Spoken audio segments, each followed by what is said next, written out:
안녕하십니까. 누가복음 12번째 시간을 시작하겠습니다. 하나님 감사합니다. 오늘도 주의 크신 은혜로 저희들에게 말씀과 또 깨달음과 또 주님의 놀라운 은혜를 알게 하여 주옵소서. 감사합니다. 예수님의 이름으로 기도드렸습니다.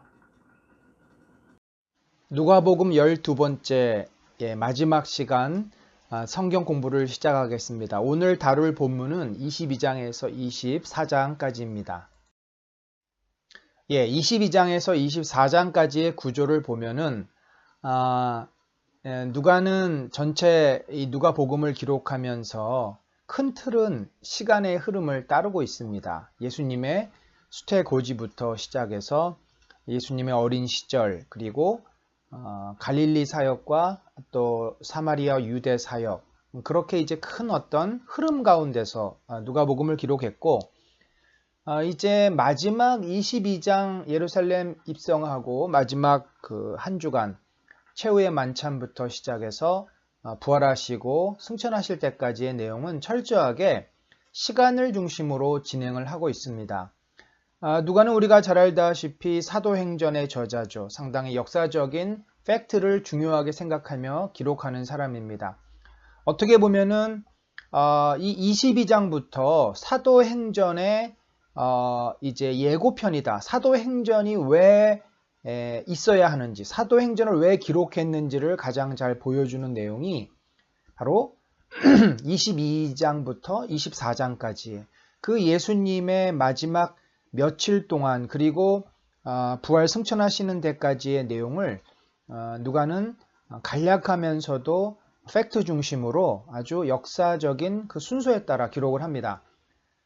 최후의 만찬 장면을 기록하고요. 그것도 유다가 먼저 배반을 하고 만찬을 한 다음에, 그리고 제자들과의 대화, 그리고 나서 감람산으로 옮기셔서 이제 그곳에서 마지막 기도를 하시고 체포당하고 신문당하고 십자가형에 이제 언도가 되고, 그리고 나서 골고다 언덕에 끌려가셔가지고 거기서 죽으시고, 또 장례를 이제 장례식이 이루어지고, 그리고 나서 부활하신 후에 제자에 나타나시고 사명을 주고 승천하시는, 자, 이렇게 해서 이제 1, 2, 3번은 어떻게 보면 시간의 순서와 더불어서 어떤 사건이 더 깊어지는 거죠. 최후의 만찬으로부터 시작해서 체포가 되었고, 그 다음 십자가에서 죽으셨고, 그러나 이제 4번에 가서 대반전이 일어납니다. 전체적인 시간의 흐름 속에서 각 주제별로 잘 정리가 되어 있다라고 보시면 되겠습니다. 6월절의 시작을 누가는 유다의 배반으로부터 기록을 합니다. 유다라고 하는 인물은 예수님도 말씀하셨지만 차라리 태어나지 않았더라면 좋았을 것을 할 만큼 저의 마음속에는 자신의 생각이 가득했고, 그 안에는 또 탐욕도 있었습니다. 예수님이 정치적인 메시아가 아니라는 것에 대한 깊은 실망감이 있었을 뿐만 아니라 그 뿌리에는 탐심이 있어서, 곧 자기가 예수님을 이용해서 권력과 명예와 돈을 갖고 싶은 그 탐욕이 너무나 강한 사람이어서 예수님을 이용하려고 했는데, 결론적으로 예수님이 자신의 계획을 완전히 망쳐놓습니다. 그래서 그는 깊은 실망감에 더 넘어서 배신감까지 느끼고, 저런 예수를 내가 내 젊음을 바쳐서 따라다녔다니 얼마나 화가 나고 속이 상한지, 저놈을 내가 그냥 내버려 놓을 수 없다 라고 생각하고, 당시에 은 30, 건강하고 가장 그 질 좋은 종을 판매할 때 내는 은 30에 예수님의 목숨값을 받고서 예수님의 거처와 말하자면 밀고를 하는 거죠. 어디 메시 어디 가면 예수님이 있다, 그때 거기서 잡아라. 그렇게 저들과 이제 정보를 넘기고 예수님을 판 것입니다. 한간에는 우리가 유다는 예수님을 전혀 죽이고 싶은 마음이 없었지만 사탄에 의해서 이용당한 것이다 라고 말할 수 있는데, 여러분 우리가 이렇게 생각하셔야 됩니다. 인간은 100% 사탄의 지배를 받습니다. 그러니까 사탄의 종노릇을 하고 있습니다. 그러나 또 인간은 100% 자기 의지로 삽니다. 그 의지 자체가 타락되었기 때문에 아무리 우리가 선한 의지를 하려고 해도 사단에게 이용당하는 결론적으로 사단에게 이용당하는 경우들이 많습니다. 그러니까 그것 때문에 유다의 그 잘못이 용서되어져야 한다든지 그가 사단의 그는 전적으로 이용당한 사람이기 때문에 그를 불쌍히 여겨서는 안 돼. 그의 잘못을 우리가 묵인해 줄 수는 없는 것입니다. 그 후에 이제 제자들에게 예수님께서 유월절을 준비하도록 지시를 합니다. 당시 유월절은 넓은 홀이 필요했습니다. 특별히 12명이라고 하는 큰 인원이 모여서 함께 유월절 식사, 무교병과 쓴나물과 이제 어린 양을 잡은 그 고기를 나누어야 하기 때문에 그 유월절 식사를 준비하기 위해서 제자들이 모처로 갔고 그곳에서 잘 준비를 해서 드디어 최후의 만찬, 유월절 식사를 준비합니다. 여러분, 유월절이 왜 중요한지 아시죠? 바로 예수님 자신이 유월절에 어린 양으로 오셨기 때문입니다. 유월절이라는 것 자체가 출애굽기에 보면은 이스라엘이 애굽에서 떠나는 것을 기념하기 위해서 하나님이 제정해 놓으신 그런 절기이신데, 이 유월절의 핵심은 어린 양의 그 피로 문 인방과 설주, 그러니까 문 가로와 세로에 있는 그 기둥에 발라서 죽음의 사자가, 심판의 사자가 그 어린 양에 발려진 피를 보고 지나가는, 그래서 pass over라고 하는 거죠. 유월한다, 지나가 버린다는 겁니다. 그래서 그 유월절을 기념하는 그 예식이 이스라엘 백성에게는 출애굽 당시부터 있었는데, 예수님 당시에 유월절을 준비한다. 곧 자신이 유월절 어린 양으로 오셨고 이제 그 어린 양이 십자가에서 피 흘리시고 희생 제물로 드리는 그런 시점이었기 때문에 이 유월절은 예수님과 제자들에게 너무나 의미 있는 그런 절기입니다. 유월절 만찬의 그 가장 중요한 의미는 바로 예수님께서 제자들과 함께 새 언약을 맺으시는 장면입니다. 물론 우리가 요한복음이라든지 그런 내용들을 보면서 그 당시에 유월절 만찬을 하시면서 제자들하고 많은 이야기를 나누셨고, 특별히 직접 몸에 이렇게 수건을 두르시고 제자들의 발을 씻기시는 그런 어떤 섬김과 사랑의 모습도 이때 보여주셨습니다. 그런데 이제 우리가 이 유월절 만찬에서 가장 핵심적으로 다뤄야 할 내용이 바로 좀 전에 말씀드렸던 새 언약. 그러면서 예수님이 유월절 16절에 보면 유월절이 하나님의 나라에서 이루기까지 다시 먹지 아니하리라. 뭘 먹는다는 겁니까? 바로 떡과 포도주를 말합니다. 그 뒤에 또 하나님 이 포도주에 대한 이야기를 예수님이 또 하시지 않습니까? 포도나무에서 하나님의 나라가 임할 때까지 포도나무에서 난 것을 다시 마시지 않겠다. 자, 이런 내용들을 보면은 이것은 예수님께서 이제 십자가에서 죽으시고 부활하셨지만 지금에 이루시는 이 구원은 앞으로 다시 오셔서 완성할 그 구원의 이제 출발점인 거죠. 그래서 우리가 이것을 초림이라고 합니다. 예수님의 초림. 예수님이 오셔서 구원을 이제 이루셨습니다. 구원을 성취하셨습니다. 그래서 이게 성취라는 단어와 완성이라는 단어를 좀 구별합니다.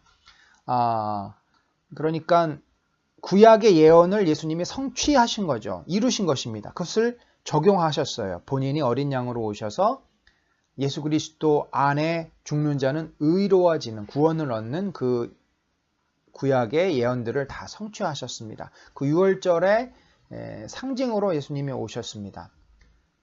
그런데 예수님이 이제 승천하신 이후에 그 사명을 누구에게 맡기셨습니까? 교회, 곧 제자들에게 맡기셨고 그 사명은 지금도 계속되고 있습니다. 그러면 언제 이 구원이 완성이 됩니까? 완전히 fulfillment, 완전히 끝에 종말에 도달하는, 완벽하게 끝나는 시점은 주님이 다시 오시는 재림 때인데, 그 재림이 되고 나서 예수님은 그의 백성들을 모아서 어린 양 잔치를 합니다. 그때 예수님이 완성된 유월절 음식을 먹고 포도주를 마실 것이다. 사실 우리가 부활하고 나서 부활의 몸이 부활하기 전처럼 고기를 먹고 빵을 먹고 음식을 먹을 수 있는지는 잘 모르겠습니다. 우리가 이런 걸 해석할 때는 상징으로 해석해야 합니다. 그 얘기는 뭐냐면 정말 지금도 예수님이 그럼 하나님 나라에서 빵과 고기와 포도주를 원래는 먹을 수 있는데 먹지 못하고 예수님이 지금 쫄쫄 굶고 계시냐, 이렇게 해석하면 안 된다는 거죠. 여기에서 이 유월절 먹기를 원치 않는다, 또 포도주를 마시지 않겠다, 이런 표현들은 바로 종말이 올 때까지 예수님은 진정한 안식에 들어가지 않고 잔치의 그 축복과 영광에 들어가지 않고 계속해서 뭘 하고 계시겠다는 거예요? 교회를 통해서 세상을 구원하시고 교회를 통해서 이 악한 영과 싸우시고 하나님의 구원의 사역을 계속 이루어 가시겠다라는 거죠. 마치 거룩한 전쟁, 성전에 나가는 하나님의 군사들이 그 승리를 이루기까지 자기 육신의 즐거움을 위해서 집에 돌아가서 가족들하고 쉬고 또 부인하고 성관계를 맺고 어떤 이런 일신의 유익을 금하고 모든 것을 끊고 오로지 하나님의 전쟁에 전념했던 것처럼 그런 의미로 예수님께서 내가 부활 승천하지만 여전히 너희와 함께 교회를 통해서 이 땅을 다스리고 통치하고 구원할 것임을 말씀해 주시는 거죠. 어떻게 보면 예수님의 굉장한 각오, 다짐, 우리를 향하신 예수님의 도심에 대한 약속이다, 이렇게 볼 수 있습니다. 자, 그리고 나서 새 언약을 맺습니다. 여러분, 새 언약이 있다는 말은 뭐예요? 옛 언약이 있었기 때문에 새 언약이 있는 것입니다. 옛이라고 하는 것은 이미 올드한, 진부한, 과거의 것이라는 의미고, 새는 새로운, 이제 시작하는, 이전에 없었던 그런 의미죠. 특별히 성경에서 이 네오, 이 새라고 하는 말은 창조와 상당히 연관이 깊습니다. 이전에 없었던 것이 새롭게 만들어진 것입니다. 이전에는 어떤 언약들이 있었습니까? 우리가 처음에 아담과 하나님께서 에덴 동산에서 언약을 맺으셨는데 아담이 그 언약을 깨트립니다. 지키지 못합니다. 정령 죽으리라. 그래서 죽음이 찾아옵니다. 노아와 함께 무지개를 보여주시면서 노아에게 더 이상 물로 홍수하지 않겠다. 너희를 보존할 것이다. 이 보존의 언약을 주십니다. 아브라함을 부르셔서 너로 말미암아 열국이 복을 얻게 되리라. 아브라함에게 언약. 그래서 그 약속대로 이스라엘이라는 민족이 출애굽을 하게 돼서 신의 언약을 맺습니다. 이렇게 모든 언약들은 역사의 시점에서 하나님이 특별히 계획하시는 섭리 속에서 이루어집니다. 그러나 그런 것들이 공통적인 것은 뭐냐면 완전하지가 않습니다. 인간이 그것을 지키면 좋은데 다 지키지 못했습니다. 그래서 언약이 깨집니다. 구약의 역사는 하나님이 언약을 체결하셨지만 인간이 그 언약을 파기한 역사다. 결국 구약의 이 옛 언약을 가지고는 인간은 구원을 스스로 얻을 수가 없습니다. 결국 그래서 하나님의 아들 예수님이 오시게 됐고, 이제는 그 언약을 누가 맺으시고 누가 완성하세요? 바로 예수님이 친히 언약을 맺으시고 친히 언약을 완성하십니다. 그래서 새 언약이신데, 이 새 언약을 위해서 예수님이 두 가지의 이제 약속을 하시는데, 그것이 뭡니까? 첫 번째는 너희를 위하여 주는 내 몸. 떡을 떼어서, 떡이라는 표현보다 당시의 유대인들에게는 이 빵처럼 넓적한 빵을 이제 밀가루로 이렇게 빈대떡처럼 구워서 부풀어 오른 그 빵을 찢어가지고 그것을 주면서 이것은 너희를 위하여 주는 내 몸이다. 내 몸. 그리고 또 포도주를 따르면서 이것은 너희를 위해서 흘리는 내 피다. 그래서 이 몸과 피를 상징하는 떡과 포도주로 새 언약을 맺습니다. 원래 이 포도주는 결혼 언약에서도 굉장히 중요한 역할을 합니다. 신랑과 신부가 결혼식을 하기 전에 서로 상견례를 하고, 이제 특별히 신부가 신랑의 그 청혼을 받아들일 때 이 신랑이 건네주는 포도주를 잔을 받아 마시면 그 결혼이 성사가 되고, 신랑이 포도주 잔을 건넸지만 신부가 마시지 않으면 이 언약은 결혼 언약은 성립이 되지 않습니다. 그런 의미에서 포도주 잔을 나눈다라고 하는 것은 깊은 어떤 인격적인 관계로 들어가는 언약을 또 상징하는 바도 있습니다. 물론 여기서 빵과 포도주는 예수님의 몸, 곧 그것은 우리를 위해서 바치는 어린 양, 그 희생을 상징한다고 볼 수 있습니다. 구약에 보면은 옛 언약에 대해서 이제 여러 군데에 나오면서 새 언약을 맺게 될 것임을 또 다시 예언하는 내용들이 있는데, 예레미야서에 보면은 31장 33절에 그날 후에 내가 이스라엘 집에 세울 언약은 이러하니 곧 내가 나의 법을 그들의 속에 두며 그들의 마음에 기록하여 나는 그들의 하나님이 되고 그들은 내 백성이 될 것이라.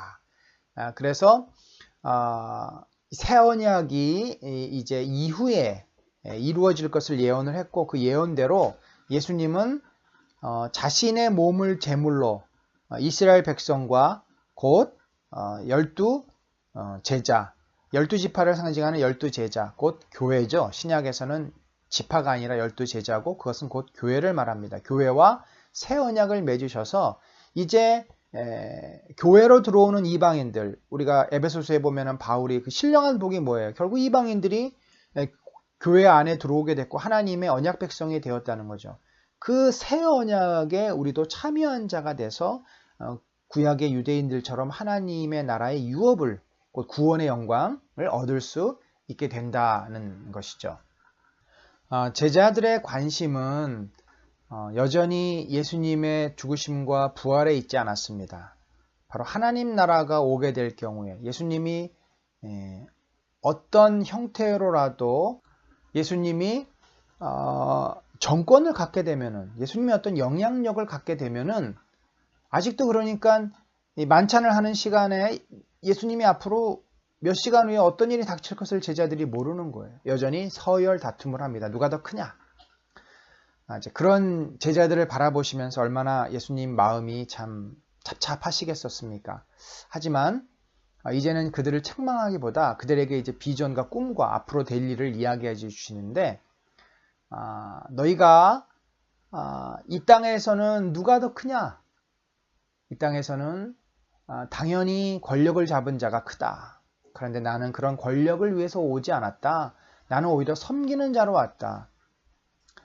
오히려 내가 선포하고 내가 이루어갈 이 하나님의 나라, 눈에는 보이지 않지만 하나님의 능력과 역사가 나타나는 하나님의 나라 보좌에서 너희들도 나와 함께 그 보좌에 앉아서 12지파라고 그랬어요. 여러분, 이 표현은 바로 구약적인 표현이죠. 신약에는 12지파가 없습니다. 구약에 12지파가 있으면 신약엔 12사도가 있고, 곧 그것은 신구약의 통일성을 말하는, 연속성을 말하는 것이고, 곧 이 12지파는 신약의 교회를 말합니다. 그러니까 예수님이 이렇게 말씀하시는 것은, 내 아버지께서 나라를 내게 맡기신 것 같이 나도 너희에게 맡겨.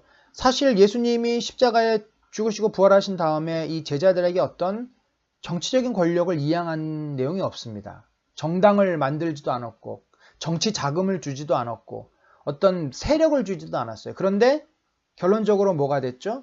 예수님은 떠나가셨는데 그 뒤에 뭐가 생겼습니까?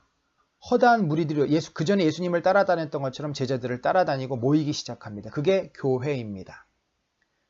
베드로가 설교했을 때 하루에 예루살렘에 3,000명이 회개하고 예수님을 믿었다고 돼 있고, 이 교회가 성장해서 결국은 저 북쪽 다메섹까지 올라갔고, 나중에는 아시아를 지나 유럽까지 가게 됩니다. 자, 이 하나님의 나라, 하나님의 통치가 교회를 통해서 이루어지는데, 이제 나도 너희에게 그 교회를 세우고 교회를 다스리고 교회를 통해서 사람들을 구원할 수 있는 그 능력과 그 권리와 그 모든 지혜와 것들을 너희에게 맡긴다. 바로 이것이 12지파를 다스리게 한다라는 의미입니다. 다스린다라고 하는 것이 하나님 나라라는 의미예요. 하나님 나라의 개념은 통치라는 개념입니다. 이게 동사가 되면 통치하다가 돼요. 다스리다가 돼요. 다스림, 이게 나라예요. 통치권이 나라입니다. 헬라어에서는 이게 같은 단어예요. 바실레이오 하면은 동사고, 바실레이우 하면은 이제 명사입니다. 그래서 제자들에게 결국 예수님이 지금 너희가 세상의 권력을 그렇게 추구하고 있지만 여전히 그러나 내가 부활하고 나서 너희가 성령을 받으면 너희는 세상의 권력이 아니라 교회를 통해서 하나님 나라의 영광과 능력을 세워나갈 것이다. 그것을 예언하고 계십니다. 그러면서 제자들의 아직도 참 어설프고 또 허풍스러운 이런 모습들에 대해서 예수님이 마치 멀리 떠나는 어머니가 자식들을 참 어떻게 하나 그런 안타까운 심정으로 이제 보시면서 말씀을 하는 거죠. 시몬아 시몬아 보라 사탄이 너희를 밀 까부른다는 게 뭐예요? 밀을 이제 껍질을 벗기기 위해서 막 채에다가 이렇게 들어서 막 치지 않습니까? 그러듯 사단이 막 제자들을 막 흔들어 놓는 거예요. 제자들의 마음을 올렸다 내렸다 막 밀 까부르듯 하려고 요구하였으나 그 얘기는 뭐냐면 사단이 늘 이 연약한 제자들을 흔들기 위해서 시험하고 유혹을 던지고 그런다는 거죠. 그렇지만 내가 너를 위하여 내 믿음이 떨어지지 않기를 기도하였노니 예수님께서 늘 옆에서 그들을 위해서 중보하고 있고 그들을 위해서 지키고 계시기 때문에 함부로 사단이 제자들을 덮치지를 못합니다. 여러분 오늘날 우리들도 마찬가지죠. 어떨 때 그런 생각을 해봐요. 사단이 그렇게 힘이 세고 교활하다면 얼마나 이 어리숙한 저를 또 얼마나 이 연약한 우리들을 쉽게 무너뜨릴 수 있을까? 그러지 않겠습니까, 여러분? 조금만 우리가 유혹에 빠지면 금세 우리는 깊은 죄에 빠져들고 그로 인해서 우리 인생이 무너질 수도 있는 게 연약한 우리 성도들 그리고 특별히 목회자들 아닙니까? 그런데도 우리가 그렇게 쉽게 죄를 짓지 않고 넘어지지 않는 것은 제가 무슨 뭘 긴장을 하고 막 눈을 부릅뜨고 이 사단 이놈 어디서 나를 어떻게 하려고 막 그랬다라기보다 주께서 항상 저를 위해서 눈동자처럼 지켜주고 계시기 때문에 감히 사단이 덮치지를 못하는 겁니다. 감히 사단이 공격해 들어오지를 못하는 거죠. 자기가 공격해 들어오면 주께서 어떻게 지켜주실지를 알기 때문에 그 옆에서 센 힘을 보고 함부로 못 덤비는 겁니다. 너는 돌이킨 후라는 뭡니까? 앞으로 이제 나를 너가 3번 부인하고 크게 이제 후회하고 좌절할 텐데 그러한 어떤 절망에서 네가 회복이 된 다음에는 너처럼 그렇게 쉽게 무너지는 많은 자들이 있을 텐데 그들을 세우고 그들이 너처럼 제자의 삶을 살 수 있도록 훈련해라. 그런 의미로 이제 형제를 굳게 하라 말씀을 하셨습니다. 그리고 이 뒷부분에 좀 약간 이해가 안 되는 그런 말씀을 하셨어요. 너희가 전에는 칼도 갖고 다니지 않았고 선교여행 나갈 때 배낭도 없이 그러니까 맨몸으로 간 거죠. 그리고 그 사람들이 복음을 전할 때 누군가 받아들이면 그 집에서 머물고 안 받아들이면 다 발에 먼지를 털고 그들의 죄에 대해서 그들에게 돌리고 그랬는데 이제는 뭘 하라는 거예요? 전대에 있는 자는 가질 것이요. 돈 갖고 다니라는 겁니다. 선교비 있어야 된다는 거예요. 배낭도 그러하다. 음식도 챙기고 물건도 좀 심지어 칼도 있어야 된다는 거예요. 그 얘기는 두 가지 의미가 있습니다. 하나는 이제 내가 너희와 함께 하지 않기 때문에 너희를 내가 직접적으로 보호해 줄 수 없다. 어떻게 보면은 아이들이 집을 떠날 때 그전에는 아빠가 옆에 있으니까 아이들이 무슨 용돈을 지갑을 가지고 신용카드를 가지고 뭘 갖고 그렇게 다닐 필요가 없잖아요. 엄마 아빠가 다 해주니까. 근데 이제 성인이 돼서 엄마 아빠의 품에서 떠날 때는 어떻게 자기 카드도 있어야 되고 자기 지갑에 돈도 있어야 되고 자 그런 첫 번째 의미는 예수님이 이제 떠나시면서 그들 스스로를 너희가 너희 스스로를 책임져야 된다라는 의미에서 이런 말이고 또 하나는 이제 복음이 본격적으로 선포되고 교회가 세워지면서 영적 전쟁이 일어날 것임을 예고하는 거죠. 그동안도 강한 영적인 어두움의 세력들이 예수님이 오시기 전까지 유대 땅과 온 세상을 지배했는데 예수님이 오시면서 그 세력들을 몰아내시지 않았습니까? 광명이 비쳐서 어두움이 사라졌어요. 그러나 예수님이 이제 부활 승천하시고 그 사명을 제자들에게 주시는데 그러면 제자들이 이제 그 싸움을 싸워야 되는 거예요. 영적인 싸움을 싸워야 됩니다. 따라서 검도 필요하고 또 자신들이 그 싸움 속에서 세상에 핍박과 환난을 당하니까 그걸 피하기 위해서 배낭도 필요하고 이제 이런 어떤 스스로를 보호하면서 이 영적인 깊은 싸움에 들어갈 것을 말씀해 주시는 내용이다라고 보시면 되겠습니다.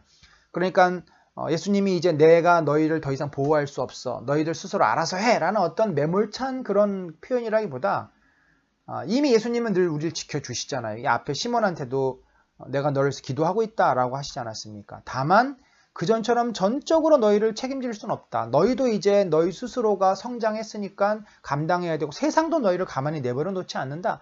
좀 더 제자들로 하여금 마음을 다잡고 스스로 책임감 있게 살 것을 예수님께서 요구하시는 내용이다. 이렇게 보시면 되겠습니다.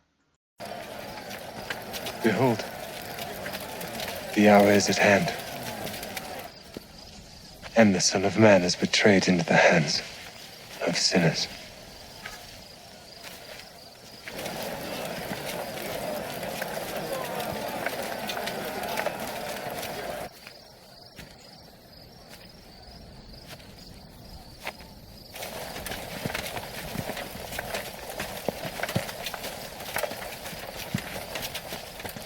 Whom seek ye? Jesus of Nazareth.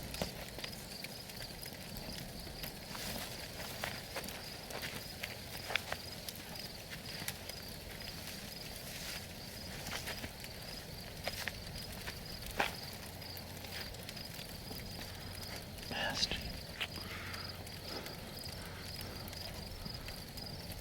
Betrayest thou the Son of Man with a kiss?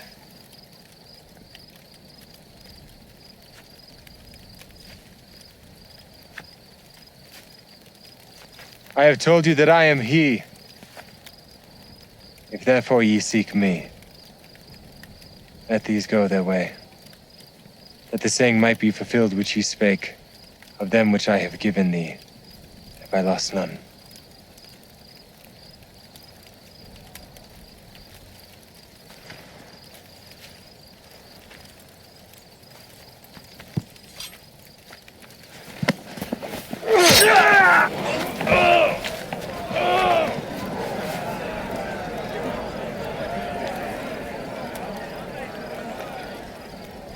The cup which my Father hath given me, shall I not drink it?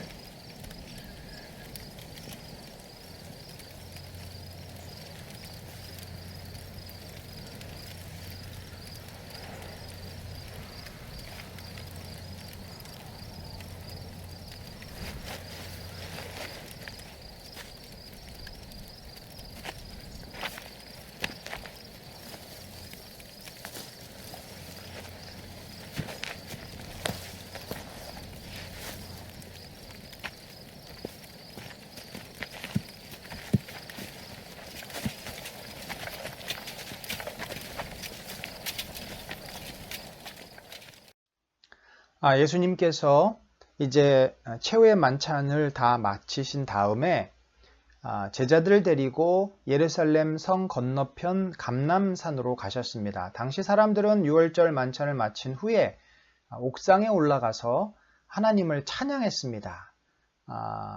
그런데 이제 제자들과 함께 예수님은 감람산으로 가셨습니다. 그 구조를 보면은 예루살렘 성은 서쪽에 있고 감람산은 동쪽에 있습니다.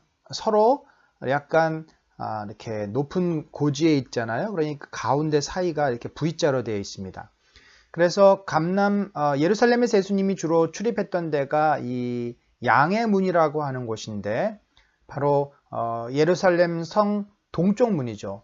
그쪽을 통해서 보통 양들을 데리고 이 성전으로 진입을 합니다. 그 문에서 얼마 성전이 떨어져 있지 않습니다. 그리고 그 옆에 있는 오른쪽에 있는 베데스다 연못에서 이 동물을 씻기고 또 잡기도 하고 도살당한 그 동물을 씻고 하기 위해서 물이 필요하지 않습니까? 그래서 그런 문들이 바로 다 그 양문인데 그 문으로 내려가셔서 다시 반대편 산으로 올라가십니다. 그 감람산은 올리브 나무가 많아서 그렇게 이름이 붙여졌는데 예수님은 거기서 밤에 이슬을 피하기 위해 겉옷을 덮고 주무시기도 하고 추운 날에는 동굴 같은 데 들어가셔서 그곳에서 머물기도 하셨습니다. 서기관이 당신을 따르겠습니다 라고 했을 때 인자가 머리 둘 곳이 없다 라고 하신 이유가 바로 그런 뜻입니다. 그래서 예수님이 이제 그곳에 가서 기도를 하시는데 자, 이 기도는 어떤 내용입니까? 예수님의 고뇌에 찬 하나님 앞에 몸부림치는 기도입니다. 우리가 이 본문을 읽을 때 잘 이해하셔야 될 것은, 아니 예수님은 하나님의 아들이신데 그냥 십자가의 고통이라는 것을 눈 한번 질끈 감고 견디면 되는 거 아닌가? 예수님 안에는 신적인 능력이 있어서 그 고통을 느끼지 않고 그것을 이렇게 지나갈 수 있게 하는 그런 거가 있지 않을까? 우리는 뭔가 예수님이 이 십자가의 그 고난, 순환, 고통을 신비적으로, 마술적으로 감당한 것이 아닌가라는 생각을 하게 됩니다. 그런데 여러분, 우리가 성경을 좀 객관적으로 정확하게 보셔야 되는데, 예수님이 부활하시기 전까지 철저하게 그 성경 저자들은 예수님의 그런 인간적인 모습을 충실하게 기록을 합니다. 자, 오늘 이 본문도 감람산에서 땀방울이 핏방울이 되도록 기도하셨던 본문도 인간 예수로서 그 십자가의 고통과 죽음을 맞이하는 그 괴로움을 묘사하고 있습니다. 여러분 한번 생각해 보세요. 여러분이 우리가 자식을 살리기 위해서 내가 내 심장을 내어놓아야 돼요. 내 간을 한 3분의 1을 떼어내야 되고 그 후유증으로 나는 죽을 수 있어요. 그랬을 때 당연히 내 자식을 살리기 위해서 내가 하겠다라고 하죠. 도장도 찍고 다 하죠. 그런데 막상 수술대에 들어가려고 했을 때 선뜻 수술방으로 들어갈 수 있겠습니까? 그게 어려운 겁니다. 머리로는 받아들여지지만 마음으로는, 인간적인 감정으로는 도무지 받아들이기가 너무 힘든, 예수님도 지금 그런 상황이에요. 다 하나님의 뜻이죠. 하나님의 뜻대로 순종하기 위해서 이 땅에 왔어요. 그런데 인간 예수로서 그 십자가의 처참함과 죽음을 맞이하고 싶지 않은 겁니다. 그가 이렇게 기도합니다. 아버지여, 만일 아버지의 뜻이거든 이 잔을 내게서 옮기시옵소서. 하나님 아버지, 이 아들이 이렇게 고통과 절망 가운데 있습니다. 제발 이 길이 아니라 다른 길이 있으면 그 길을 좀 돌아서 가게 해주십시오. 저는 이 잔을 감당하기가 어렵습니다. 이 잔은 뭡니까? 저주를 상징합니다. 계시록에 보면은 진노의 7잔이 나옵니다. 7나팔, 7잔. 그래서 이것은 인간이 겪게 될 죄에 대한 심판과 하나님의 진노를 상징하는 것인데, 예수님은 그 모든 진노와 심판을 자신이 온몸으로 받기로 순종하면서 이제 이 길을 걸어가고 있는 건데, 막상 그 잔을 받으려니까 너무나 두렵고 고통스러운 것입니다.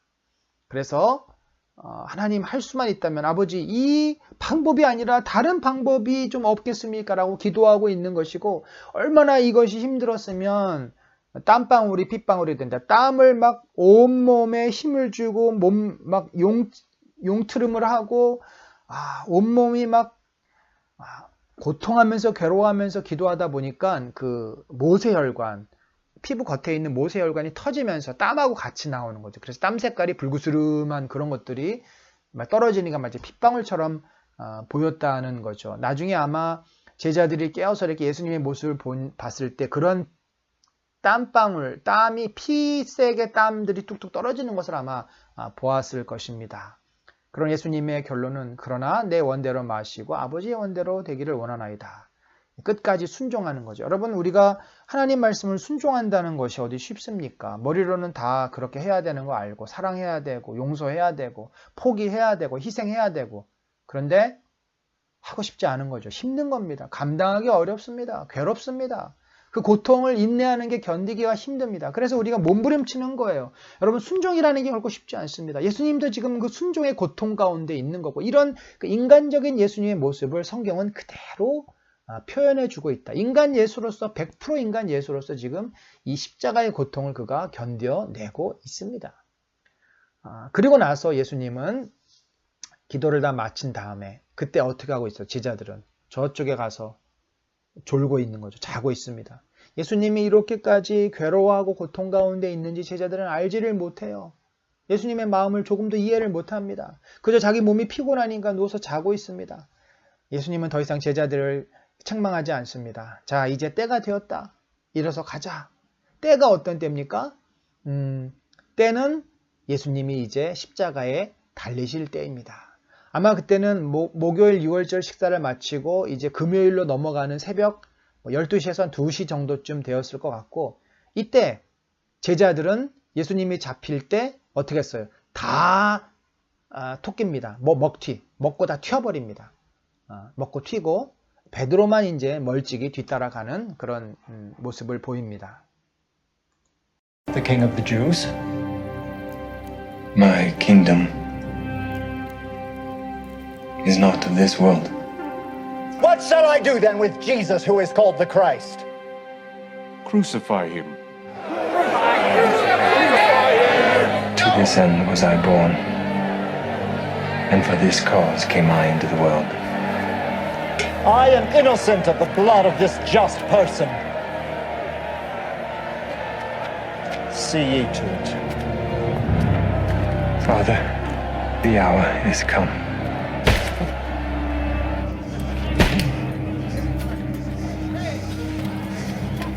Glorify thy Son, that thy Son also may glorify thee. And this is life eternal, that they might know thee, the only true God, and Jesus Christ, whom thou hast sent.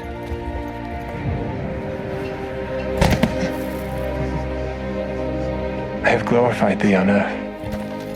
I have finished the work thou gavest me to do.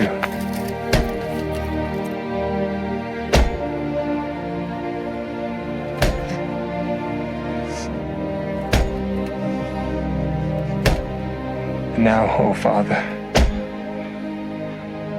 glorify thou me with thine own self, with the glory which I had with thee before the world was. Father, forgive them, for they know not what they do. He saved others.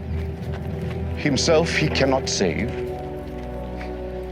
If he be the King of Israel, let him now come down from the cross, and we will believe him. He trusted in God. Let him deliver him now, if he will have him. For he said, I am the Son of God.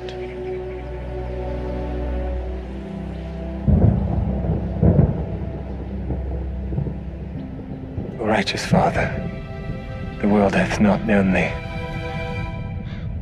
but I have known thee, and these have known that thou hast sent me. Woman, behold thy son. Behold thy mother.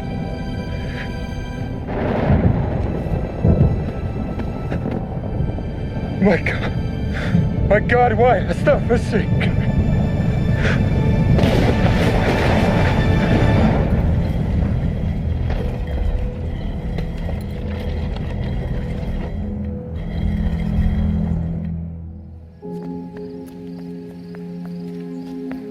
Therefore doth my Father love me, because I lay down my life, that I may take it again.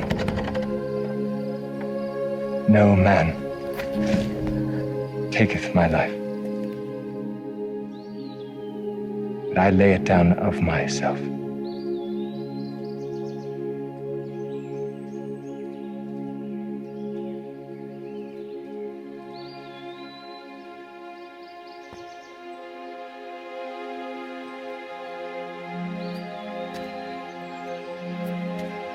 Mary.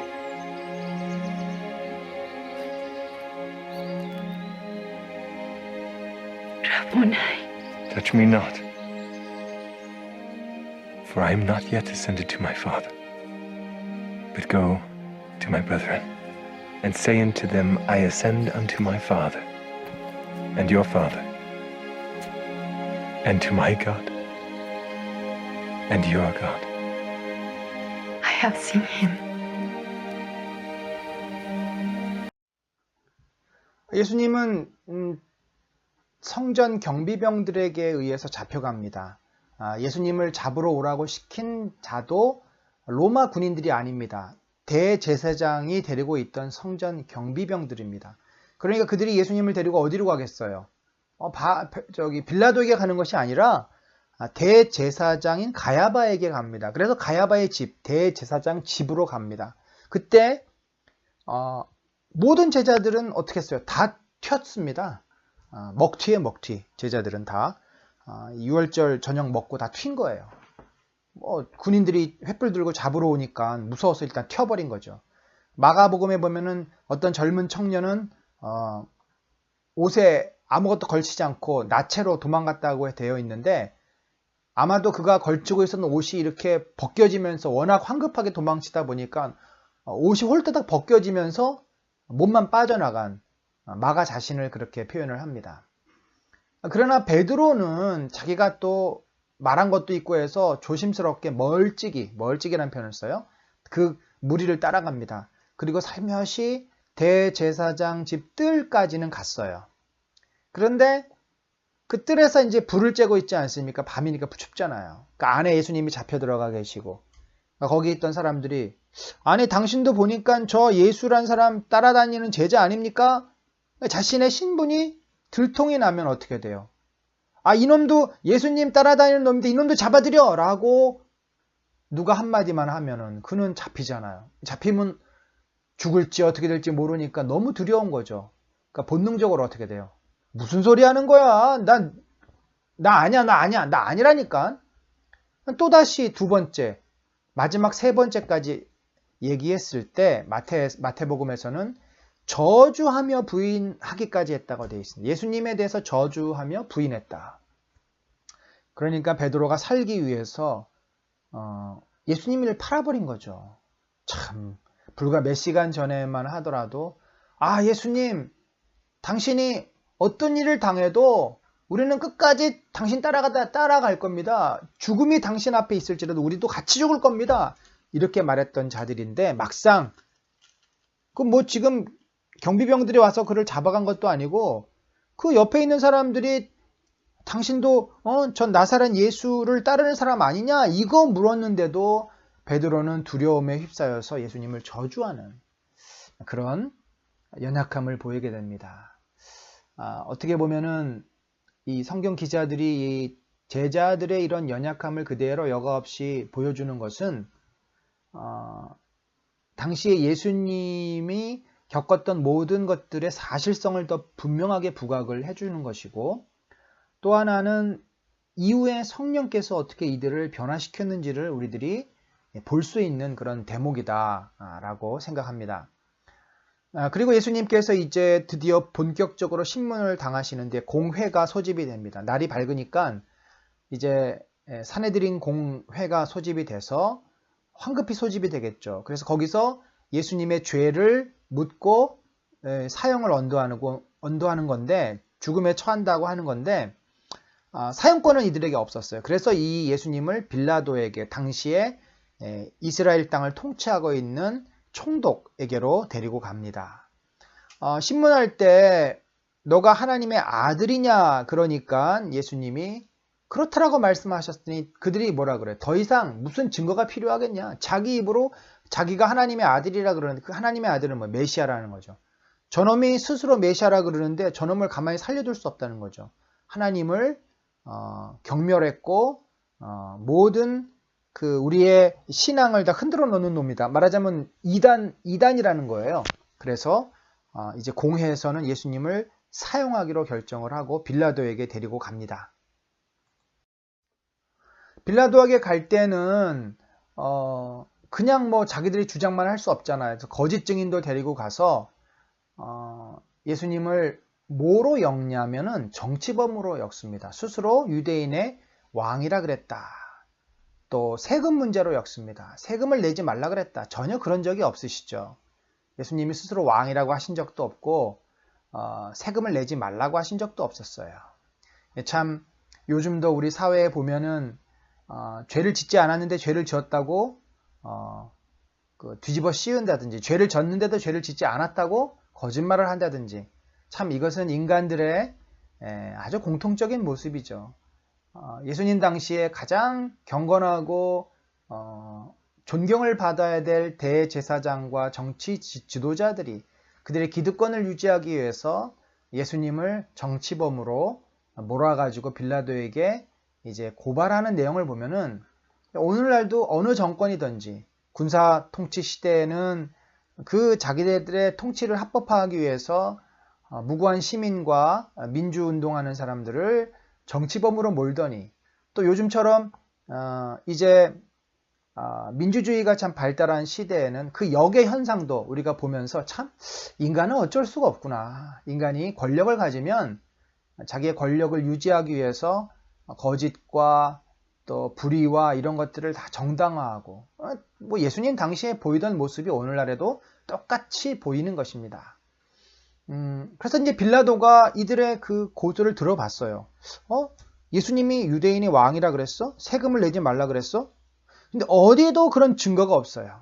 증인은 있었지만 이 왕이라 그랬으면은 뭔가 민중을 봉기해서 정치적인 세력을 가지고 자기 로마에 저항하거나 뭔가 있어야 되잖아요. 그런 게 전혀 없는 거죠. 당연히 그랬죠. 예수님은 정치운동을 하신 분이 아닙니다. 세금을 내지 못하도록 그 세리들을 막고 폭행하고 이랬어야 되는데 전혀 그러지도 않았어요. 그러니까 아무리 얘기를 해도 어떤 종교적인 그들의 그 유대인들의 종교법에 관한 이야기는 문제가 될 수 있을지 모르지만 사형을 내릴 만큼 그 로마 법에 의하면 사형을 내릴 만한 죄를 찾을 수가 없었습니다.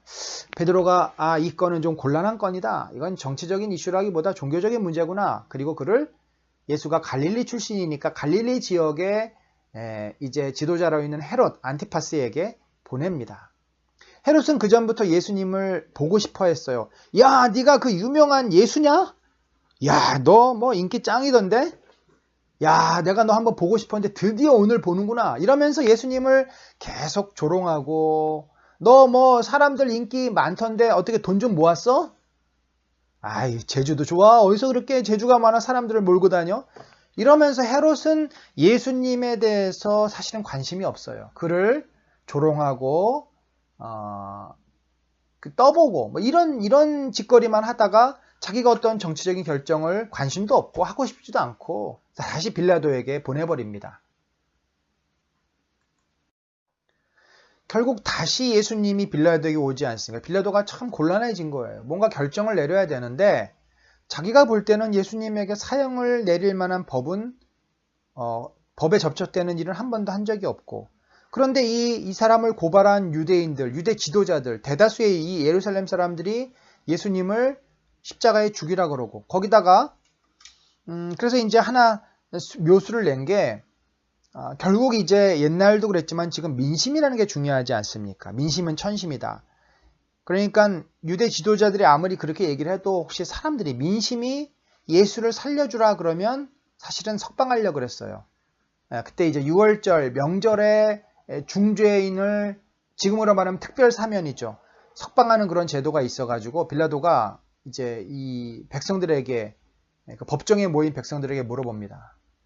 내가 너희들의 명절에 이 중죄인을 석방하는 그 제도가 있는 걸 아는데 그러면 이 예수를 내가 너희들에게 석방하랴? 그랬더니 사람들이 뭐라 그래요?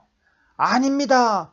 저를 십자가에 못 박으소서 빌라도 저를 십자가에 못 박으소서 그러고 누구를 대신 석방하라 그랬어요? 바라바라고 하는 그 강도와 살인자를 석방하라는 거죠. 깜짝 놀랍니다. 빌라도가. 아니 이해를 못하는 거죠. 왜 이 죄 없는 예수를 죽이라 그러지? 그 나름대로 용을 썼어요. 그 잘못된 언도를 하면 그 마음이 찜찜하잖아요. 양심의 가책을 느끼잖아요. 그러니까 마지막에 손을 씻으면서 나는 이 사람의 죄에 대해서 사형을 내리고 싶지 않지만 너희가 원해서 내가 어쩔 수 없이 사형을 내린다. 그러니 이 죄에 대해서 너희와 너희 자손이 받아야 된다라고 말하자면 발뺌을 하는 거죠. 그리고 예수님이 사형을 받도록 도장을 찍습니다. 자, 여러분 이런 빌라도의 태도가 어떨까요? 우리는 많은 경우에 이 빌라도와 같은 그런 입장에 놓일 때가 있습니다. 양심의 가책을 받고 싶지는 않지만 그렇다고 또 손해도 보고 싶지 않은 빌라도가 만약에 여론을 등지고 여론을 잘 이렇게 다스리지 못했다면은 결국 자기한테 손해가 와요. 어떤 손해가 오냐면 밀란이 일어날 수도 있고 여론이 안 좋아서 계속해서 문제를 일으키면은 자기의 통치에 흠집이 생기고 그로 말미암아 빌라도는 입지가 사실 약했던 사람입니다. 입지가 약하기 때문에 정치적인 입지가 약하기 때문에 조금이라도 문제가 생기면 자기의 통치가 어떻게 되겠어요? 로마가 볼 때도 저 놈이 제대로 통치를 못하네 하고 저놈 뭐 잘라 자기가 잘릴 수가 있다는 거죠. 그런 의미에서 눈치를 보는 거예요. 민심의 눈치를 보는 거예요. 요즘 팬덤 정치를 얘기를 하는데 그 팬덤 정치 때문에 오히려 진정한 정치를 못하게 되는 그 역효과인 거죠. 팬이 있어서 좋지만 그 팬이 발목을 잡아버리는 그런 현상이 바로 빌라도가 지금 겪고 있는 현상인 것입니다. 그러면 우리도 어떤 결정을 내려야 할 때 나에게 이익이 되나 불이익이 되나 손해가 되나 이것 때문에 옳은 것을 알면서도 이렇게 하면은 이것이 잘못된 것을 알면서도 어쩔 수 없이 한다.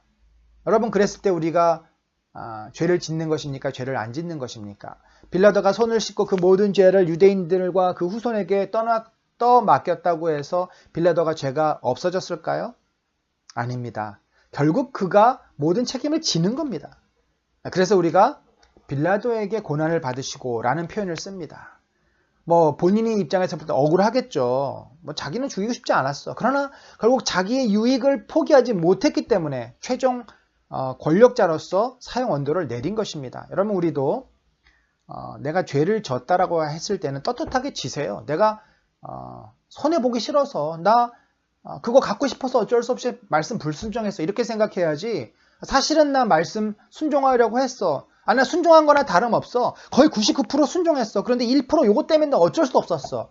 이런 치사한 우리가 그런 그 변명을 해서는 안 되는 겁니다.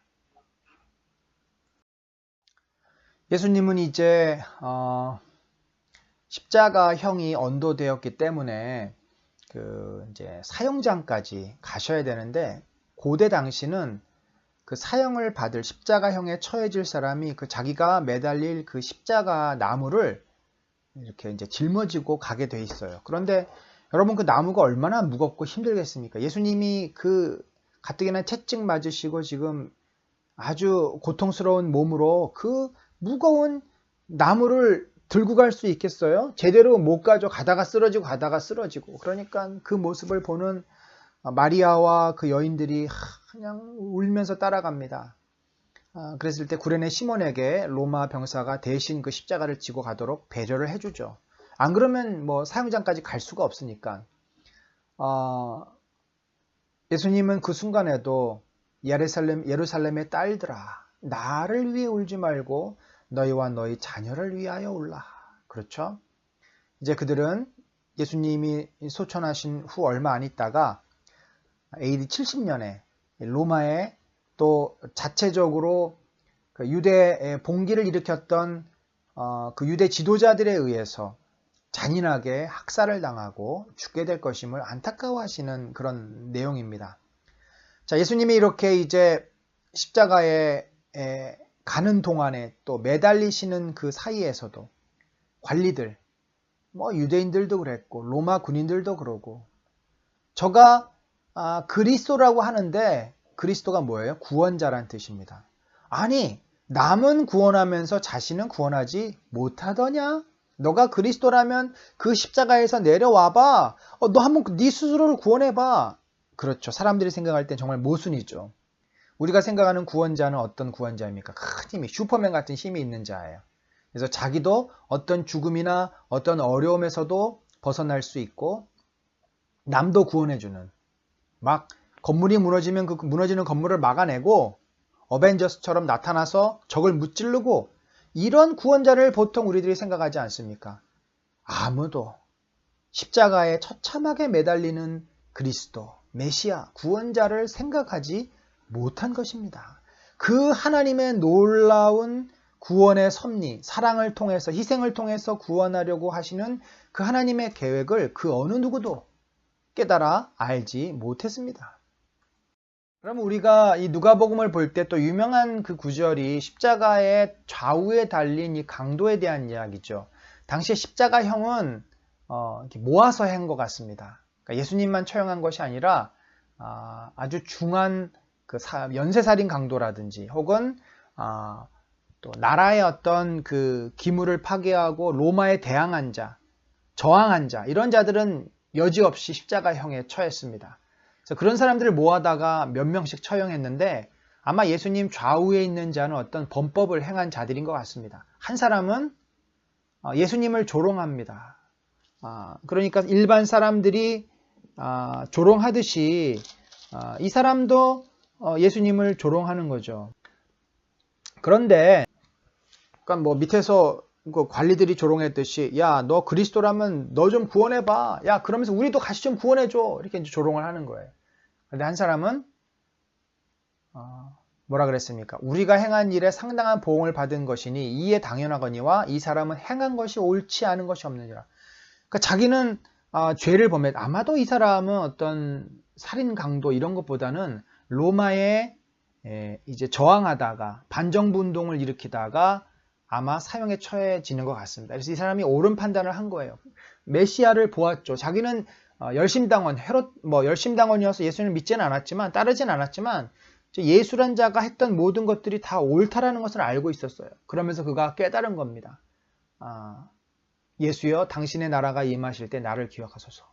저분은 돌이켜보니까 저분이 정말 메시아구나. 이 시대를 구원해 주실 수 있는 분이구나. 그러면서 당신의 나라에 임하실 때 나를 기억하소서. 예수여, 당신의 나라에 임하실 때 나를 기억하소서. 이건 무슨 말입니까? 이제 정치적인 나라는 기대하는 게 아니죠. 그래서 이 십자가에 달린 자의 믿음이 큰 겁니다. 지금 죽는 마당에 어떤 정치적인 회복이 있겠어요. 당신의 나라는 이 땅의 나라가 아니라 영원한 나라군요. 이 비밀을 깨달은 거예요. 어떻게 깨달았는지 우리는 알 수 없습니다. 그래서 뭐라 그러냐면 예수님, 메시아시오. 당신의 나라, 이 죽음을 넘어선 당신의 나라가 있는 것 같습니다.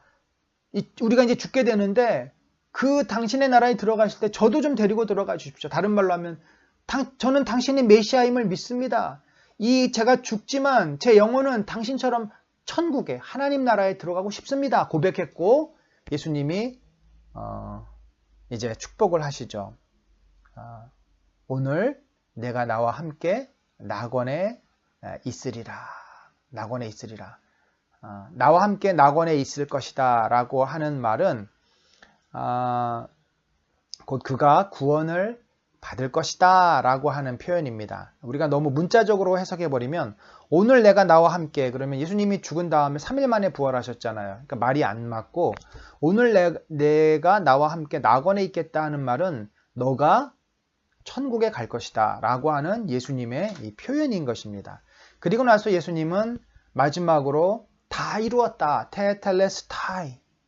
그동안에 예수님이 하셔야 될 구속의 사건들, 특별히 이 테텔레스타이라고 하는 것은 어떤 빚진 것의 마지막 활부금을 다 갚았다 그런 뜻이에요. 다 이루었다. 다 이루었다라는 것이 빚을 다 갚았다. 인간이 지불해야 될 그 죄값을 예수님이 다 이제 치르셨다. 어린 양으로서 희생 제물로서 다 치르셨다. 그렇게 하고 이제 하나님께 아버지여 내 영혼을 아버지 손에 부탁하나이다. 그렇죠. 예수님의 영혼은 이제 저 지옥에 내려갔다가 부활하실 때 올라오게 되는데 그것을 모두 다 통치하고 다스리고 예수님을 살리신 분이 누구예요? 하나님의 권능이시지 않습니까? 그래서 아버지께 예수님은 더 이상 자기 자신의 운명에 대해서 스스로 선택할 수 있는 능력이 없어요. 하나님께 모든 걸 맡긴 겁니다. 아버지에게 맡겼어요. 성부 하나님이 그 모든 구속을 이제 완성하실 것입니다. 그렇게 하고 십자가에서 죽으셨다. 그때 휘장이 갈라지고 여러 이제 증거들이 나타나는데 그 모든 과정을 지켜봤던 백부장은 그 일을 보고서 어떻게 고백했어요? 이분은 정말 메시아다. 깨달은 겁니다. 많은 사람들이 예수님의 죽음을 보면서 처음부터 끝까지 거짓이 없었고 그 모든 하셨던 말씀이 진실됐고 그대로 이루어졌음을 보면서 이 사람은 정녕 의인이었다. 이 백부장도 우리가 잘 아는 그 백부장이 아니죠. 이 백부장은 또 다른 백부장인데 이도 아마 예수님의 죽음 이후에 신앙을 갖지 않았을까라는 생각을 해봅니다. 자, 예수님이 이제 소천하신 후에 예수님의 소천을 이제 창으로 그 옆구리를 찔러가지고 물과 이제 혈청이죠. 피와 물, 수분하고 물하고 이렇게 분리가 되면서 그러면 죽은 거라고들 이야기하더라고요. 그래서 창을 옆구리에 찔러서 피가 이제 혈청하고 이 적혈구하고 이렇게 분리된 거, 물하고 피하고 따로 나오는 게 확인이 되니까 그 다음에 창을 빼내고서 예수님을 내리는데 보통은 다리를 꺾는다고 합니다. 일찍 죽으라고. 다리를 꺾으면은 숨을 못 쉬어요. 이렇게 다리가 지탱이 안 되니까 그러니까 관절을 꺾어버리는 거죠. 무릎 관절을. 그러면은 무릎으로 이렇게 몸을 지탱하고 있어서 호흡이 됐는데 꺾어버리면은 몸이 축 처지잖아요. 하체가. 그러면 이제 이 폐가 밑으로 쭉 내려지면서 위로 올라가야 호흡을 하는데 못 호흡을 하니까 그래서 보통 죽는다고 합니다. 그런데 꺾지 말고 내리도록 구약의 예언을 성취하기 위해서 꺾지 않고 그냥 예수님을 시신을 내립니다. 그리고 그 시신을 누가 가져갔는가? 아리마대 요셉이라는 자가 가져갑니다. 이 사람은 누가가 뭐라고 설명하고 있습니까? 공회 의원이다. 그러니까 사내들인 공의회 회원이에요. 또 누가 있죠? 바로 니고데모가 있습니다. 이 니고데모가 요한복음에 보면은 또 아주 값비싼 향품을 가지고 왔다고 돼 있어요. 그래서 이 가로에 있는 그들의 결의와 행사에 찬성하지 아니한 자, 예수를 죽이는 결의에 찬성하지 않는 자입니다. 예수는 죄가 없다고 생각한 자입니다. 그러니까 요셉하고 니고데모는 그 공의회 회원 가운데 유일하게 예수님을 믿고 구원을 받은 사람들이고 이들이 아마 초대교회, 예루살렘 교회의 중요한 역할을 또 했을 것입니다. 그래서 이 사람을 어떻게 설명하냐면 아리마대 사람이요 하나님의 나라를 기다리는 자다. 하나님의 나라를 기다린다. 이 이야기는 정말 하나님의 통치, 하나님의 영광의 회복을 사모하는 자이고 강도가 하나님의 나라가 임할 때 나를 기억해달라고 했던 것과 같은 또 일맥상통한 거죠. 이들도 메시아가 오기를 기다렸고 이분이 바로 메시아라고 믿었던 자이고 메시아가 죽었으니까 이제 장례를 지내는데 아직까지 그 의문은 풀리지 않겠죠. 그러나 이제 부활 이후에 교회가 생기면서 모든 의문들이 풀렸을 것입니다. Communications are these that ye have one to another, as ye walk and are sad. Art thou only a stranger in Jerusalem and hast not known of the things which are come to pass there in these days? What things? Concerning Jesus of Nazareth, which was a prophet mighty in deed and word before God and all the people, and how the chief priests and our rulers delivered him up to be condemned to death and have crucified him. But we trusted that it had been he which should have redeemed Israel. And beside all this, today is the third day since these things were done. Yea, and certain women also of our company made us astonished, which were early at the sepulchre. When they found not his body, they came saying that they had also seen a vision of angels, which said that he was alive. And certain of them which were with us went to the sepulchre and found it even so as the women had said. But him they saw not.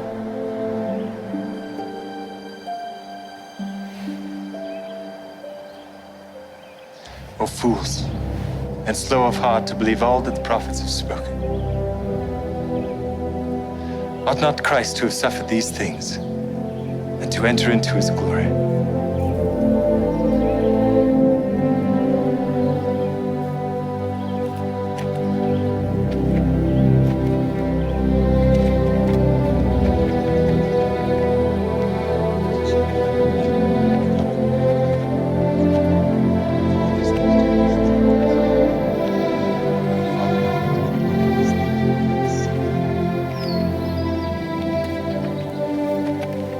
Abide with us, for it is toward evening, and the day is far spent.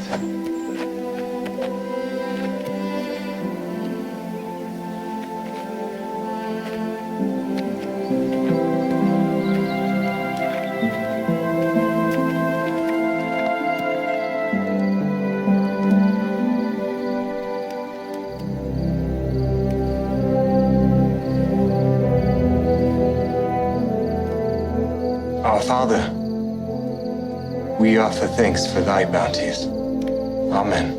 Amen.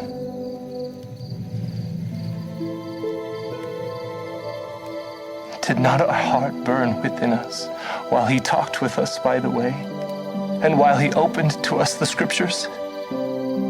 We must return to Jerusalem this very hour.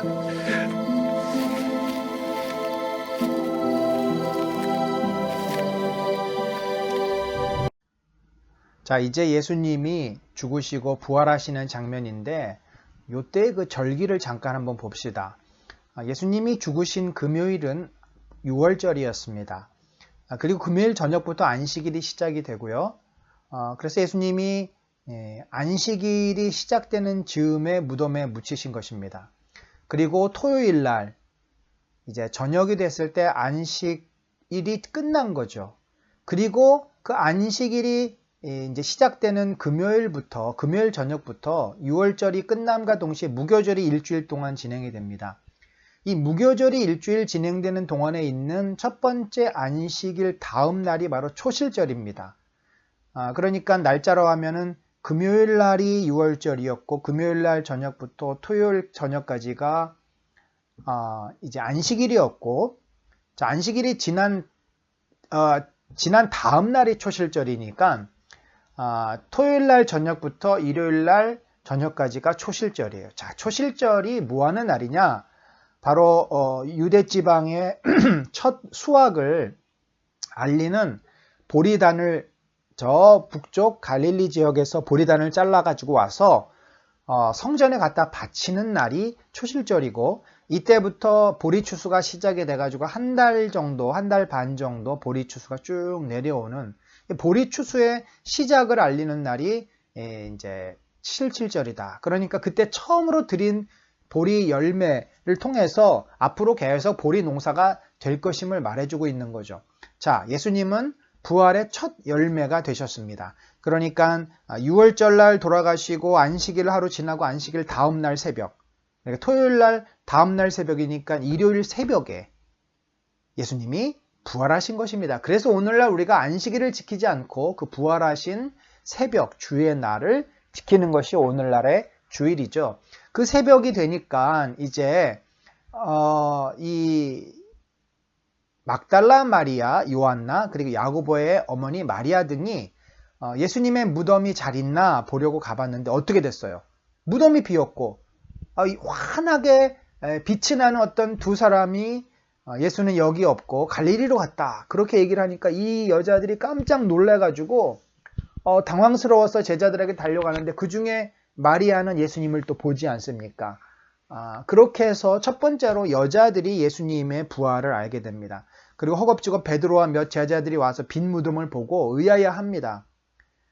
그리고 이제 누가는 제자들에게 나타난 사건 전에 엠마오로 가는 두 제자, 글로바라고 하는 제자와 또 다른 제자, 아마 12제자는 아니었던 것 같습니다. 이 두 제자에게 나타난 사건을 기록하는데 우리가 여기서 이제 알 수 있는 것은 예수님이 부활을 하셨잖아요. 그래도 여전히 사람의 몸으로 보였다는 거, 그리고 그가 예수라는 것을 제자들이 몰랐다는 점입니다. 물론 얼굴이 바뀌어서 몰랐다라고 볼 수는 없습니다. 아마도 이 글로바와 다른 제자의 머릿속에는 예수님은 이미 죽었다, 없는 분이에요. 그러니까 예수님이 살아나셨다는 것을 상상을 못했을 거죠. 그래서 예수님을 만나서 이런저런 이야기를 하다가 며칠 전에 예루살렘에 있었던 큰 사건을 모르시냐, 그런저런 얘기하다가 그분은 우리가 이 땅에서 하나님 나라를 세우실 줄로 기대했는데 아쉽게도 그만 돌아가셨어, 하면서 굉장히 아마 안타까운 마음으로 얘기를 했겠죠. 그러자 예수님께서 그들과 함께 계시면서 뭘 했어요? 선지자들이 말한 것을 마음에 더디 믿는 자들이여, 그리스도가 이런 고난을 받고 자기의 영광에 들어가야 할 것이 아니냐 하시고 모세와 모든 선지자 글로 시작하여 모든 성경에 쓴 바 자기에 관한 것을 자세히 설명하시니라. 자, 예수님께서는 이미 제자들에게 그전에도 말씀해 주셨는데 그들이 이해를 못했고 깨닫지 못했습니다. 예수님은 이 땅에 오셔서 먼저 고난을 받으시고 십자가의 고통을 당하시고 부활하셔서 하나님의 통치 보좌 우편 영광에 들어가시는 것이 하나님의 계획이었다. 그리고 이것은 모세와 모든 선지자의 글, 구약 성경에 이미 예언되어 있다. 그래서 어디 예언되어 있고 이 의미가 뭔지를 예수님이 쭉 풀어서 이들에게 설명을 해주신 거죠. 그리고 나니까 이들의 이 불신과 또 인간적인 생각이 거쳐지고 그 안개가 거쳐지고 예수님이 보이기 시작을 했죠. 그 보였는데 그 순간 예수님이 없어진 겁니다. 자, 이렇게 예수님께서는 이 두 제자에게 말씀을 풀어서 자신이 메시아 되심을 쭉 설명해 주셨어요. 그리고 어떻게 했습니까? 저희와 함께 음식 잡수실 때 떡을 가지사 축사하시고 떼어 저희에게 주시매 저희 눈이 밝아져 그인 줄 알아보더니 예수는 저희에게 보이지 아니하시는지라. 여기 이제 떡을 가지고 축사하고 떼어줬다. 성만찬을 하시는 겁니다. 성만찬은 예수님의 죽으심을 기억하는 그런 예식인데 초대교회가 그래서 이 본을 따라 계속 모일 때마다 성만찬을 하죠. 그 성만찬을 통해서 예수님의 죽으심과 부활의 영광을 저들로 하여금 또 말씀해 주신 겁니다. 그러니까 저들이 그제서야 눈이 밝아졌다. 눈이 밝아졌다는 것은 눈이 침침해서 안 보이다가 밝아졌다는 것이 아니라 어두웠던 영적인 눈이 띄었다라는 거예요. 그러니까 인식이 전환이 된 겁니다. 그렇게 예수님을 메시아로 해석할 수 있는 그 눈이 열린 거예요. 밝아져 그인 줄 알아보더니 예수는 저희에게 보이지 아니하시는지라. 자, 부활하신 예수님의 모습이 이제 사람의 모습과 같지만 그분은 시공간의 제한을 받지 않는 이제 그런 분임을 우리가 알게 됩니다. 예수님은 이제 제자들에게도 나타나십니다. 그들이 모여 있었을 때 나타나셔서 도마처럼 자신을 믿지 못하던 자들에게 못자국, 창자국을 보여주셨고 또 당시에 이제 이 예수님이 영으로 나타났다, 몸은 죽었다라고 믿었던 도케티시즘, 이 가연설을 주장하는 자들이 있었습니다. 나중에 나스틱시즘이라고 해서 영지주의자들이 이런 것을 주장을 합니다. 그래서 우리가 구원이라고 하는 것은 영적인 깨달음이다. 육신적인 삶은 중요하지 않다. 그런 그 이단들이 있었는데 초대교회에 굉장히 만연했던 이단입니다. 그러니까 누가가 이 책을 기록하는 60년대에서 70년, 60년 초반 사이에도 이미 영지주의자들이 교회 안에 서서히 들어오고 있었습니다. 그래서 예수님의 부활이 육신적인 부활임을 강조하기 위해서 못자국, 창자국도 분명히 기록하고 또 뭐라 그랬냐면은 음식을 직접 잡수셨다 하는 내용을 또 요한복음에 보면은 조반을 준비하고 같이 먹었다는 내용들.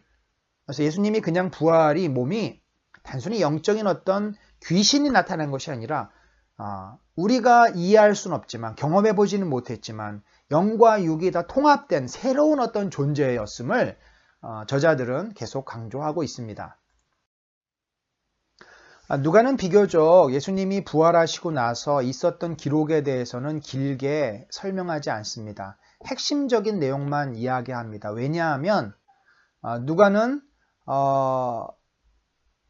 사실은 예수님의 부활도 중요한데 그 이후에 교회가 어떻게 세워졌는가가 더 중요했기 때문에 이것은 제가 초두에 말했지만 22장에서 24장은 사도행전으로 넘어가는 중요한 고리 역할을 하는 부분이어서 여기에서 부활에 대해서 이렇게 길게 설명하지는 않습니다. 다만 예수님이 부활하신 후에도 여전히 뭘 하셨어요? 그들의 마음을 열어 성경을 깨닫게 하시고 이제는 부활하신 예수님을 만났기 때문에 그 전에 하셨던 말씀들이 새롭게 해석이 되고 이해가 되는 겁니다. 성경을 열어 깨닫게 하셨다. 성경은 여기서 구약 성경을 말합니다. 또 이르시되 이같이 그리스도가 고난을 받고 제3일에 죽은 자 가운데서 살아날 것과 자 예수님의 이거 다 얘기하셨던 거예요. 수도 없이 얘기하셨어요. 제자들이 안 받아들였습니다. 이해하지 못했습니다. 근데 다시 부활하신 시점에서 3일 동안 죽으시고 고난받고 3일 동안 죽고 3일 만에 부활하신 이 자신의 지금의 현재의 모습을 설명하시고 그러니 이제 앞으로 너희도 부활할 것임을 강조하신 거죠. 그리고 너희가 감당해야 될 사명이 무엇이냐면 제사함을 받게 하는 회개가 예루살렘 성에서 시작할 것이다. 너희를 통해서 내가 예루살렘에 큰 각성운동을 일으킬 것이고 그리고 너희를 통해서 모든 족속에게 내 복음이 내가 이렇게 죽었고 부활하였다는 복음이 전파될 것이다. 너희들은 이 모든 일에 뭐예요? 증인이다. 아포스톨로스다. 증인이라는 건 사도라는 겁니다. 사도가 증인이잖아요. 볼지어다 내가 내 아버지께서 약속하신 것을 너희에게 보내리니 너희는 위로부터 능력으로 입혀질 때 위로부터 능력으로 성령의 역사가 임할 때까지 이 성에 머물라. 그래서 이 누가의 관심은 그들이 모든 족속에게 어떻게 하면 증인이 될 것인가와 그 증인의 사명을 감당하기 위해서 성령의 역사를 경험했던 내용을 중심으로 이제 이 부활 사건을 마무리하고 이것은 곧 사도행전으로 넘어가는 그런 역할을 하고 있습니다. Righteous Father, I have declared unto them thy name, and will declare it, that thy love, wherewith thou hast loved me, may be in them, and I in them. Go ye therefore, and teach all nations, baptizing them in the name of the Father, and of the Son, and of the Holy Ghost, teaching them all things whatsoever I have commanded you. And lo, I am with you always, even unto the end of the world. 예수님의 승천 장면은 너무나 영광스럽고 정말 와, 어떻게 예수님이 하늘로 올라가셨지? 여러분 상상해 보세요. 야, 정말 우리도 그러고 싶지 않습니까? 굉장히 어떻게 보면은 충격적인 일이고 너무나 엄청난 일인데도 세 줄로 끝납니다. 그것도 이 네모 박스로 쳐져 있는 것은 사본에 따라서는 이런 것들이 없을 수도 있고 메인 사본에 이런 것들이 없다라는 그런 내용입니다. 그러니까 우리가 헬라어 성경을 만들었던 뭐 바티칸 사본, 시내산 사본 몇 가지 그 1세기에서 약 한 3세기까지 메이저 사본으로 여겼던 것들에서는 이렇게 되어 있는 거예요. 축복하실 때 그들을 떠나 그들이 큰 기쁨으로 예루살렘에 돌아가. 그 다음에 무슨 말이 있는지 이게 없어요. 그렇지만 다른 그런 사본들을 종합하고 추정컨대 하늘로 올려지시니 그들이 그에게 경배하고 뭐 이런 말들을 넣은 거죠. 결론은 뭡니까?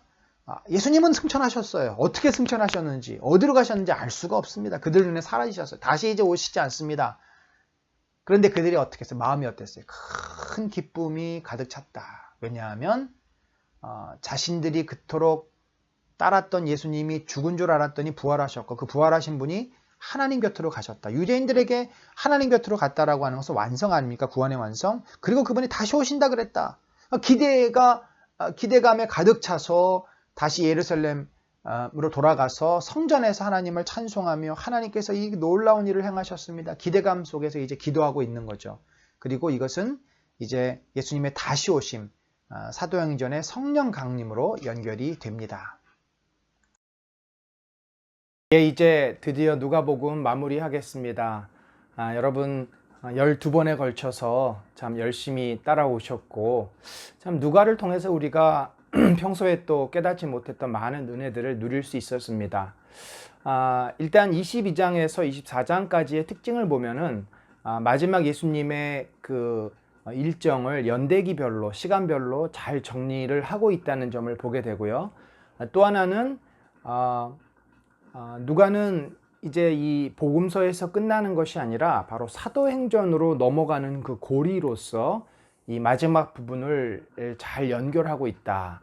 그렇게 우리가 이 누가복음 24장을 마무리할 수 있겠습니다. 그러면서 전체 누가를 우리들이 정리할 때 생각해야 될 키워드는 두 단어입니다. 하나는 성령이고 또 하나는 긍휼입니다.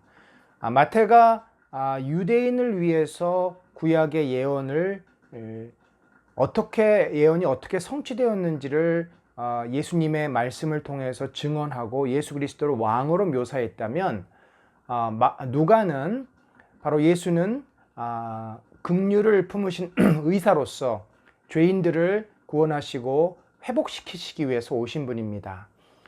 이때 굉장히 중요한 것이 바로 성령의 역사여 사역입니다.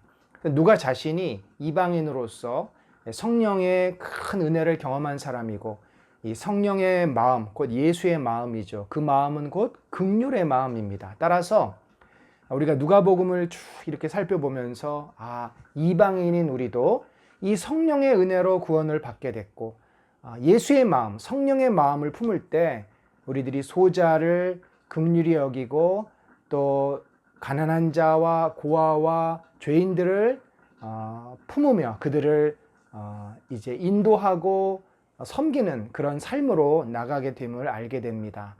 여러분들 누가복음을 통해서 예수님의 진정한 모습을 우리들이 많이 발견했습니다. 이제 남은 숙제는 우리가 예수님처럼 그런 마음을 품었기 때문에 그렇게 변화되고 사는 것일 줄 압니다. 이때 가장 중요한 것이 바로 기도의 능력입니다. 기도의 은혜가 없으면 성령께서는 우리를 그렇게 살도록 도우시고 인도하시지 않으면 우리의 의지로는 불가능합니다.